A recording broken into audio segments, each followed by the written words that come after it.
దివ్యవాణి TV ప్రేక్షకులందరికీ శుభోదయం. యేసుక్రీస్తు పరిశుద్ధ నామంలో ప్రియులారా, మీ అందరికీ స్వాగతం, సుస్వాగతం.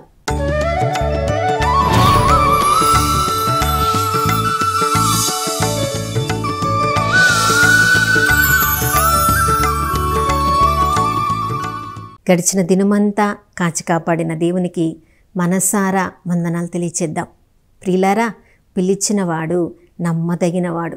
ఈ నూతన దినంలో మనందరినీ సజీవుల లెక్కలో ఉంచాడంటే మన పట్ల దేవునికి గొప్ప ప్రణాళిక ఉంది. ప్రియులారా, ఈ రోజంతా మన ప్రతి అవసరాన్ని ఎరిగిన దేవుడు వాటన్నిటినీ సమకూర్చి సిద్ధంగా పెట్టి ప్రతిసారి ఎప్పుడెప్పుడు ఆ దేవుని వైపు మనం కన్నులెత్తి చూస్తున్నామో, తండ్రి అబ్బా అని పిలిచిన ప్రతిసారి పరలోకమును ఆకాశమును తెరవలే తొలగించి భూమిలో ఎవరెవరు తనను పిలుస్తున్నారా, ఏ అవసరంలో పిలుస్తున్నారా, ఎవరికి నేను సహాయం చేయాలని పరలోకపు తండ్రి సిద్ధంగా ఉన్నాడు. ఎందుకంటే ఆయన ప్రేమ నిరంతరమైన ప్రేమ. ప్రియులారా, ఆ నిరంతరమైన ప్రేమలో ఈరోజంతా మనం సంతోషంగా జీవించుదాం. నా ప్రియ సహోదర సహోదరి, కొన్నిసార్లు మన చుట్టూ జరుగుతున్న అన్యాయాన్ని, హింసను, చెడును చూసినప్పుడు ఎంత హింస జరుగుతుంది కదా, ఎంత అన్యాయంగా ప్రజలు జీవిస్తున్నారు కదా, ఇంత మంచి వాళ్ళు కొన్నిసార్లు అన్యాయమైపోతున్నారు కదా, దోషులుగా నిలబడుతున్నారు కదా, నేనే ఒక మనిషినిగా చూసి తట్టుకోలేకపోతున్నాను. దేవుడు ఉన్నాడా? ఉంటే ఇవన్నీ చూస్తున్నాడా?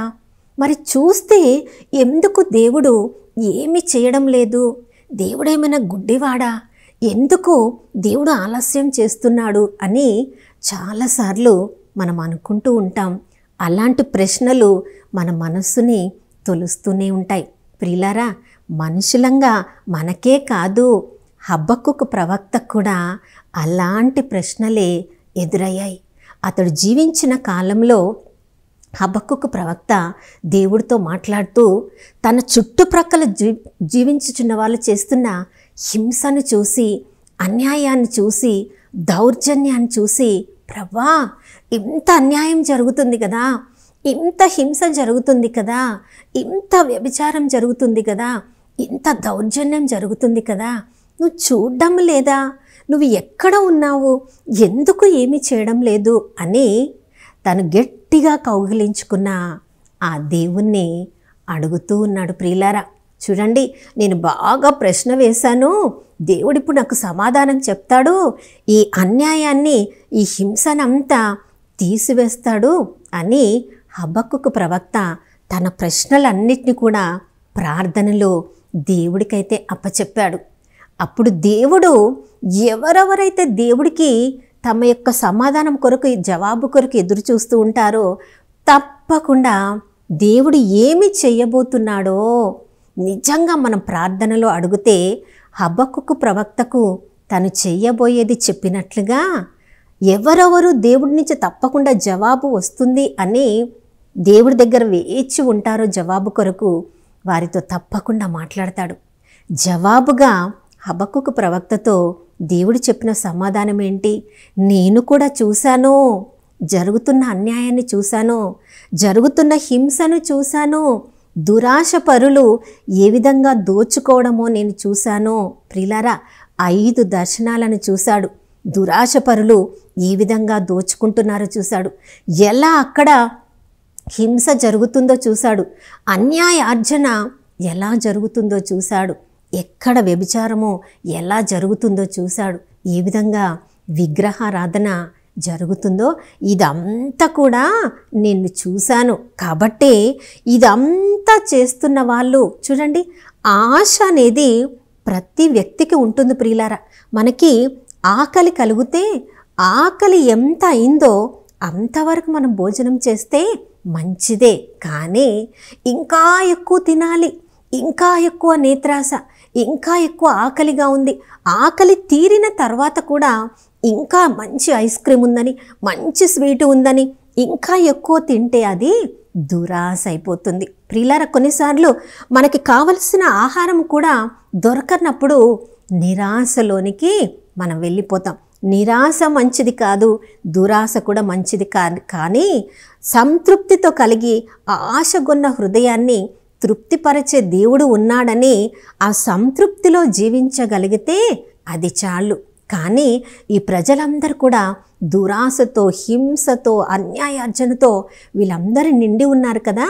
ఈ ప్రజలకు నేనేమి చేయబోతున్నానంటే బబిలోనీయులను పంపించి వాళ్ళని నేను తీర్పు తీర్చబోతున్నాను, వాళ్ళను దండించబోతున్నాను అని చెప్పినప్పుడు ప్రియులారా, బబిలోనీయులంటే హబక్కుకు ప్రవక్త విషయంలో ఆయనకు ఒక్కసారి భయం కలిగింది. ప్రభా, మేము ఏదో కొంచెం తప్పు చేశాము, మేమేదో ప్రజలు కొంచెం అన్యాయం చేశారు, కానీ బబులోనీయులు వాళ్ళు మాకంటే హింసకులు, వాళ్ళు మాకంటే దౌర్జన్యపరులు, వాళ్ళు మాకంటే అన్యాయం చేసేవాళ్ళు, వాళ్ళు మాకంటే విగ్రహారాధికులు. మేమన్నా సజీవుడైన దేవుణ్ణి నిన్ను ఆరాధిస్తున్నాం, కానీ బబిలోనీయులు వాళ్ళు సజీవుడైన దేవుణ్ణి, సృష్టికర్త అయిన దేవుణ్ణి కూడా వాళ్ళు తెలియని వాళ్ళు, పూజించని వాళ్ళు, వాళ్ళు భీకరులు, వాళ్ళు భయంకరులు, వాళ్ళు చాలా భయంకరంగా హింసించేవాళ్ళు.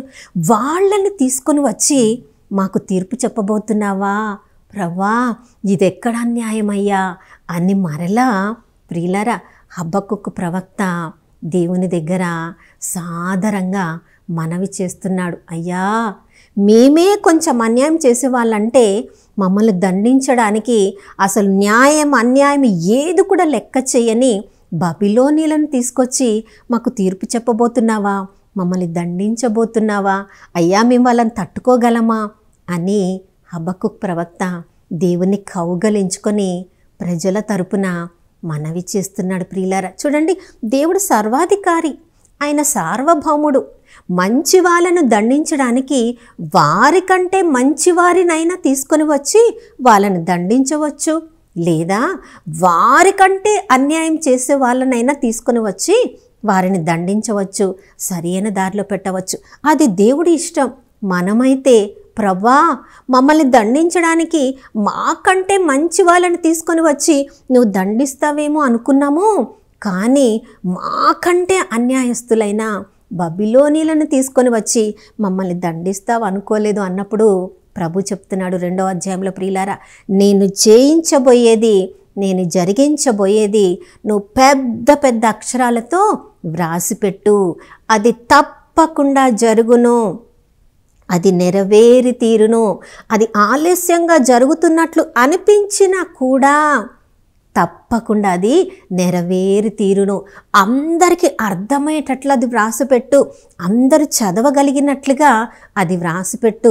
అదేంటంటే, ఈ లోకంలో దుష్టులు ఎక్కువ కాలం కొనసాగరు, కానీ 2వ అధ్యాయం 4వ వచనంలో ప్రభు చెప్తున్నాడు, ప్రియులారా, నీతిమంతులు భక్తి విశ్వాసముల వలన వాళ్ళు జీవిస్తారు. నేను అన్యాయం చేసే వాళ్ళని, హింస చేసే వాళ్ళని దండించడానికి బబిలోనీయులను తీసుకొని వచ్చినప్పటికీ వారిలో ఎవరైనా దేవుని పట్ల నీతి న్యాయములను కలిగి, దేవుని పట్ల భక్తి విశ్వాసములను కలిగి జీవిస్తున్నారో వారు నశించక తప్పకుండా వాళ్ళు జీవిస్తారు. దుష్టులు మాత్రము ఎక్కువ కాలము కొనసాగరు.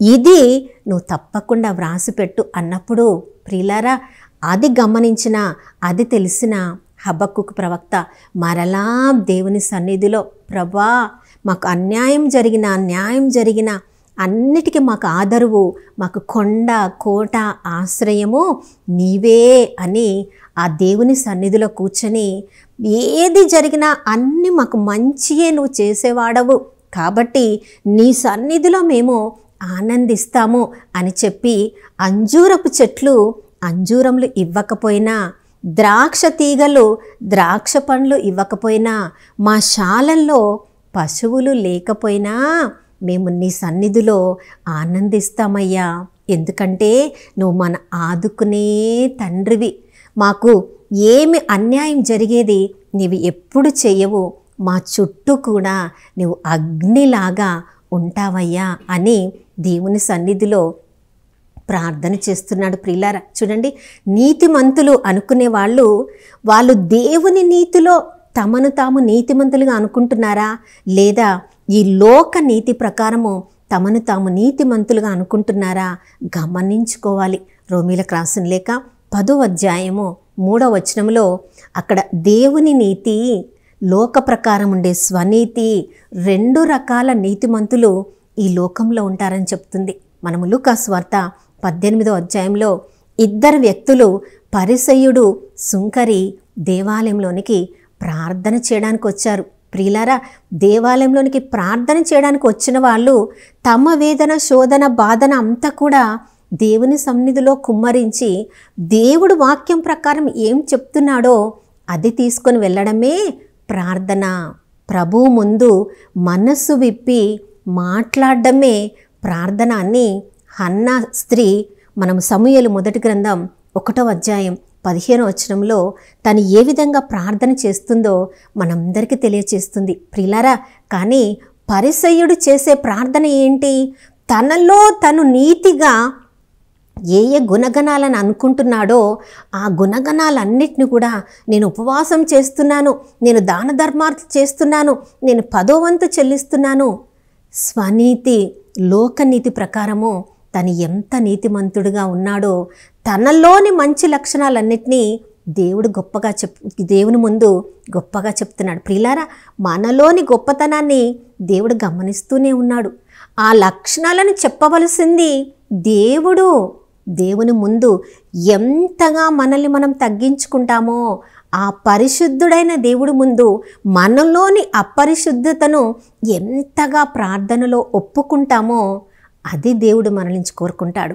సుంకరి చూడండి, దేవాలయం లోపలికి ప్రవేశించడానికి కూడా తనకు అర్హత లేదని తెలుసుకొని పరలోకము వైపుకు కన్నులెత్తడానికి కూడా సాహసించక, నేను పాపిని, నా పాపాన్ని మన్నించమని, మిగతాదంతా దేవుడిచ్చిన వరమే, ప్రాణము దేవుడిచ్చిందే, ఉపవాసం చేయగలుగుతున్న కృప దేవుడిచ్చిందే, దాన ధర్మాలు చేయగలుగుతున్న మంచితనము దేవుడిచ్చిందే, నాలోని మంచితనం అంతా దేవుడిచ్చిన దానమే, పాపము మాత్రమే నాకు నేను సొంతగా సంపాదించుకున్నానని ఆ దేవుడి ముందు, దేవా నా పాపాన్ని నేను కూడగట్టుకున్నానయ్యా, ఈ పాపిని కరుణించు అని చేసిన ఒకే ఒక్క ప్రార్థన దేవుడు మెచ్చుకొని దేవుని దృష్టిలో నీతిమంతుడిగా మారింది. దేవుని దృష్టిలో నీతిమంతుడిగా మారి ఇంటికి సంతృప్తిగా వెళ్ళింది ఆ సుంకరి, కానీ పరిసయ్యుడు కాదని అక్కడ మనం చదువుతున్నాం. ప్రియులారా, ఈ లోకంలో అందరూ కూడా పాపం చేసి దేవుని మహిమను కోల్పోయారని వాక్యం మనకు స్పష్టంగా తెలియజేస్తుంది. కాబట్టి ఎవరో అన్యాయం చేస్తున్నారని, ఎవరో హింస చేస్తున్నారని, దేవుడు చూడడం లేదని, మరలా దేవుడు మనల్ని దండించినప్పుడు, ప్రభా ఇలాంటి వారి నుంచా మాకు నువ్వు తీర్పు చెప్పేది, మంచి వారిని పంపించి, మాకంటే మంచి వారిని పంపించి మాకు తీర్పు చెప్పవచ్చుగా అని మనము అడగలేము ప్రియులారా. కాబట్టి మన దృష్టిలో మనము నీతిమంతులుగా, లోకం ప్రకారము నీతిమంతులుగా కాదు, కానీ దేవుని ప్రకారము మనము నీతిమంతులుగా భక్తి విశ్వాసములను కలిగి, నా యొక్క పాపాన్ని యేసయ్య తన పరిశుద్ధ రక్తంతో శుద్ధి చేసి దేవుని చిత్తంలో నన్ను నీతిమంతుడిగా మార్చాడు అని యేసు ప్రభు నామంలో మనం విశ్వసిస్తే నిత్యత్వంలో ప్రభువు తప్పకుండా మనల్ని జీవింపచేస్తారు. ఈ సత్యాన్ని బోధించిన అపోస్తులైన పౌలు తిమోతికి రాసిన 2వ లేఖ 4వ అధ్యాయం 7-8 వచనాల్లో చెప్తున్నాడు, నేను నా సొంత నీతి ప్రకారము ఈ లోకంలో జీవించకుండా దేవుని నీతి ప్రకారము నేను ఈ లోకంలో జీవించాను, కాబట్టి ఒకరోజు నీతి కిరీటాన్ని నాకు ఇవ్వడానికి దేవుడు సిద్ధం చేసి పెట్టాడని ముందుగానే దేవుడు తనకి ఎంత గొప్ప బహుమానం ఇవ్వబోతున్నాడో తను ముందుగానే తెలియజేశాడు. నా ప్రియ సహోదర సహోదరి, దేవుని పట్ల వినయ విధేయతలను కలిగి తమ పాపాన్ని ఒప్పుకొని దేవుని నీతి ప్రకారం ఎవరెవరు ఈ లోకంలో జీవిస్తారో వారు విశ్వసించినట్లయితే ఆ దేవుడు తప్పకుండా ఈ లోకంలోనే సమృద్ధిగా జీవించడం కాదు, కానీ నిత్యత్వంలో నిత్య జీవాన్ని కూడా దేవుడు వారికి తప్పకుండా అనుగ్రహిస్తారు. కాబట్టి ఈ లోకంలో జరుగుతున్న అన్యాయాన్ని చూసి, హింసను చూసి, అన్యాయాన్ని చూసి దేవుడి దగ్గర వాళ్ళు కూడా మారాలని, వాళ్ళు కూడా పశ్చాత్తాపడాలని, అలాంటి క్రియలు, అన్యాయపు క్రియలు మనలో ఉంటే మనకి అవన్నీ వదిలేసే మంచి హృదయాన్ని దయచేయమని ఉదయకాలంలో ప్రార్థించుకుందాం. నాతో కలిసి ప్రార్థించండి. పరిశుద్ధమైన దేవానికి స్తోత్రములు తండ్రి. ప్రభ, మేము అందరము కూడా పాపము చేసి నీ మహిమను కోల్పోయామని వాక్యం చెప్తుంది. ఏదో ఒక సమయంలో మేము కూడా హింసకులుగా, దూషకులుగా, అన్యాయం చేసిన వాళ్ళలాగా ఈ లోకంలో నేత్రాస, శరీరాస, జీవపు డంబానికి మేమందరం కూడా లోనయ్యాం. ప్రభా, నీ కృపలో మమ్మల్ని అందరినీ ప్రతిరోజు భద్రపరుచుకుంటున్నావు కాబట్టి ఈరోజు మేము అన్యాయం చేసినప్పటికీ సజీవుల లెక్కలో ఉన్నాం ప్రభా. అయ్యా, ఈరోజు మా యొక్క మేము చేసిన అన్యాయాన్ని, హింసను, అన్నిటినీ, దౌర్జన్యాన్ని నీ ముందు మా పాపాన్ని ఒప్పుకుంటున్నాం ప్రభా. మా నీతి ప్రకారం, ఈ లోక నీతి ప్రకారం మమ్మల్ని మేము నీతిమంతులుగా చూసుకోకుండా అయ్యా, నీ పరిశుద్ధ రక్తంలో శుద్ధి చేయబడడం ద్వారా, మా పాపాలను ఒప్పుకోవడం ద్వారా నీతిమంతుమైన వస్త్రాన్ని ఈరోజు మాకు కప్పండి ప్రభా. మీరు మా కొరకు మీ ప్రాణాన్ని అర్పించి చివరి రక్తపు బొట్టు వరకు మా కోసం మీరు వెలను చెల్లించారని విశ్వాసంలో మీరు చెల్లించిన వెల ద్వారా నిత్యత్వంలో మేము సజీవంగా ఉంటామని విశ్వాసంలో జీవించడానికి మాకందరికీ కృపను దయచేయమని యేసయ్య పరిశుద్ధ నామములో అడిగి వేడుకుంటున్నాము మా ప్రియ పరలోకపు తండ్రి, ఆమెన్. అవును ప్రియులారా, యేసుప్రభు చెప్పారు యోహాను సువార్త 10వ అధ్యాయం 10వ వచనములో, మీరు జీవింపచేయడానికి, మిమ్మల్ని సమృద్ధిగా జీవింపచేయడానికి నేను ఈ లోకానికి వచ్చానని ప్రభు చెప్పారు. కాబట్టి ఆ వాగ్దానం ప్రకారం ఈరోజంతా ప్రభు క్రీస్తులో సమృద్ధిగా, నీతిమంతులంగా, భక్తి విశ్వాసంలో జీవించదాం. మరొక నూతన శుభోదయంలో మనం అందరం కలుసుకునే వరకు దివ్యవాణి టీవీని వీక్షిస్తూ ఉందాం. ఇమ్మానుయేలు, దేవుడు మనతో ఉన్నారు.